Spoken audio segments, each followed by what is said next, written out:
Bismillahirrahmanirrahim. Assalamualaikum warahmatullahi wabarakatuh. Di sini saya dari kelompok 2. Saya akan menjelaskan tentang ibadah dan maqasid syariah, dan saya mendapatkan bagian dari pengertian dan kandungan dari maqasid syariah. Maqasid al-syariah terdiri dari dua kata, yaitu maqasid dan juga syariah.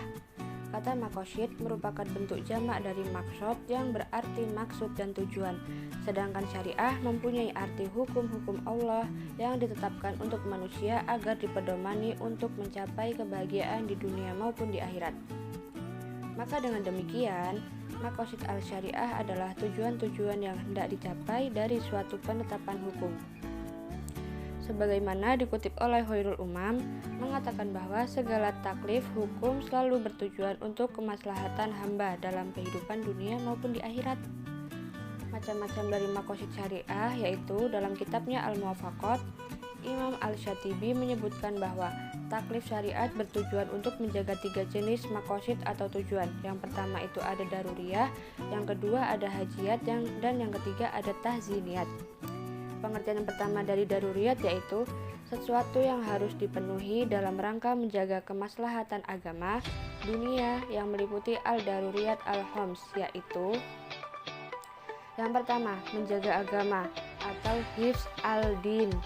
Yang kedua, menjaga nyawa, hifz al-nafs. Yang ketiga, menjaga akal, hifz al-akli. Keempat, menjaga harta, hifz al-mal. Yang kelima, menjaga kehormatan dan keturunan, hifz al-ird wa al-nasl. Jika daruriyat tidak dipenuhi, maka akan menimbulkan halak suatu kehancuran atau fasad suatu kerusakan dalam sebagian atau keseluruhan dari kelima aspek tersebut yang mewakili kemaslahatan agama dan dunia. Dalam daruriyat al-khams terdiri dari menjaga agama, yang di sini maksudnya menjaga agama itu seperti ibadah-ibadah khusus, seperti menjaga keimanan, mengerjakan sholat, puasa, zakat, menunaikan haji, dan lain sebagainya. Yang kedua, menjaga nyawa dan akal. Syariat memerintahkan kita untuk melakukan perbuatan sehari-hari seperti makan dan minum yang halal, mengenakan pakaian, berteduh dalam rumah, dan sebagainya dalam rangka memelihara nyawa dan akal. Menjaga harta. Syariat memperbolehkan melakukan jual beli dalam rangka untuk menjaga harta segenap mukalafnya.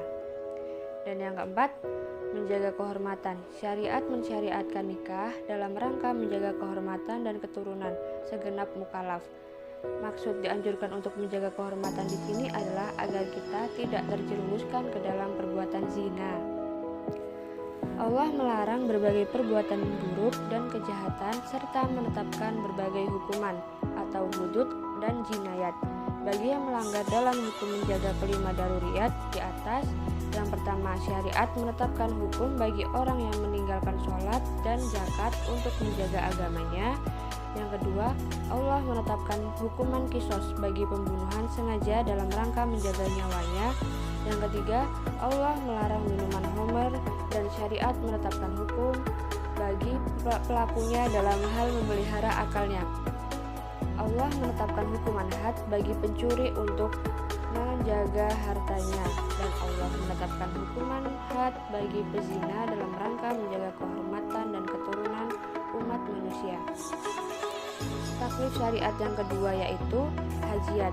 Hajiyat adalah segala sesuatu yang jika tidak terpenuhi akan menimbulkan kesempitan dan kesulitan bagi manusia. Jika hajiyat tidak terpenuhi, maka ia tidak sampai menyebabkan halak ataupun fasad sebagaimana jika daruriyat tidak terpenuhi, tetapi hanya menyebabkan kesempitan dan juga kesulitan. Dalam aspek ibadah, Allah memberikan keringanan atau rukhsah kepada orang yang sakit dan juga musafir dalam rangka memenuhi hajiyat. Taklif syariat yang ketiga yaitu tahziniyat. Kadangkala disebut sebagai tahziniyat adalah segala sesuatu yang ditujukan untuk memperbagus, dan ini terangkum dalam makarim al-akhlak.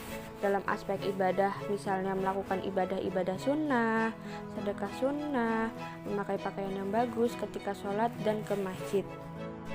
Kajian teori maqasid al-syariah dalam hukum Islam adalah sangat penting. Argensi itu didasarkan pada pertimbangan-pertimbangan sebagai berikut. Yang pertama itu, hukum Islam adalah hukum yang bersumber dari wahyu Tuhan dan diperuntukkan bagi manusia.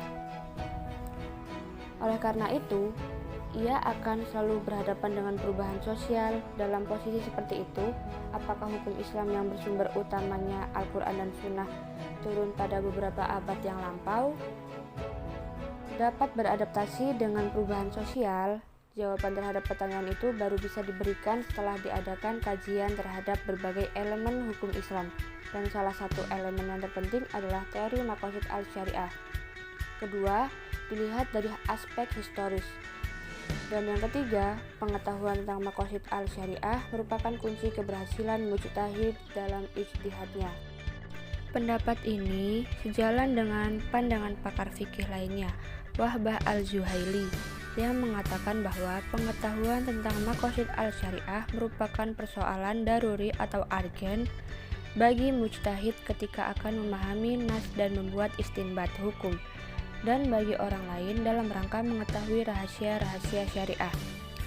Memang bila diteliti semua perintah dan larangan Allah dalam Al-Quran, begitu pula suruhan dan larangan Nabi Shallallahu Alaihi Wasallam dalam sunnah yang terjerumuskan dalam fikih, akan terlihat bahwa semuanya mempunyai tujuan tertentu dan tidak ada yang sia-sia. Semuanya mempunyai hikmah yang mendalam, yaitu sebagai rahmat bagi umat manusia, sebagaimana yang ditegaskan dalam beberapa ayat Al-Quran, diantaranya dalam surat Al-Anbiya ayat 107 tentang tujuan Nabi Muhammad diutus. Dan tidaklah kami mengutusmu kecuali menjadi rahmat bagi seluruh alam. Quran surat Al-Anbiya ayat 107. Rahmat untuk seluruh alam dalam ayat di atas diartikan dengan kemaslahatan umat. Sedangkan secara sederhana, maslahat itu dapat diartikan sebagai sesuatu yang baik dan akan diterima oleh akal yang sehat. Diterima akal yang mengandung pengertian bahwa akal itu dapat mengetahui dan memahami motif dibalik penetapan suatu hukum, yaitu karena mengandung kemaslahatan untuk manusia, baik dijelaskan sendiri alasannya oleh Allah atau dengan jalan rasionalisasi. Maslahat secara umum dapat dicapai melalui dua cara, yaitu mewujudkan manfaat kebaikan dan kesenangan untuk manusia yang disebut dengan istilah jalb al-manafi.